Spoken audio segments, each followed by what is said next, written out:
एक बहुत बड़े मुहद्दिस होए ने, बहुत बड़े आलिम दीन, बहुत बड़े उस्ताद। एक दिन क्लासरूम विच आए तो शागिर्दां ने कहा कि हुजूर अज असां सारियां ने रात नूं एक ख्वाब देखीए कि तुहाडी दाढ़ी दे हर बाल विच जन्नत दे मोती परोए होए ने, तो सानू दसो तुसीं की कम करदे हो। तो आप रो पे, रो के फरमाया मेरे रब ने इतनी जल्दी अजर अता कर दिता है। तो पूछिया हजरत तुसां की कम कीता है?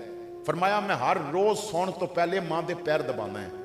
राती जदों मैं घर गया तो मां दे पैर दबाण लगा तो मां दे पैरां दी तलियां ते मट्टी लगी सी और मेरे कोल रुमाल नहीं सी, कपड़ा नहीं सी, और मैं मां दी पैरां दी तलियां ते लगी हुई मट्टी अपनी दाढ़ी दे बालां नाल साफ की। मैं अपनी दाढ़ी दे बालां नाल साफ की और मेरे रब ने उसका इतना जल्दी अजर अता फरमा दिता कि तुहानू दसिया है कि जो मां की इस तरह खिदमत करे असी अजर भी इस तरह अता फरमा देने। हाँ, तो माँ बाप जिन्हां दे जिंदा ने उन्हां दी कदर कर लो, और जिन्हां दे मौजूद नहीं वो अपने माँ बाप वास्ते खूब इस्तिगफार दा एहतमाम करो। कोशिश करो कि तुहाडा उठिया कदम उन्हां वास्ते सदका जारिया बन जाए।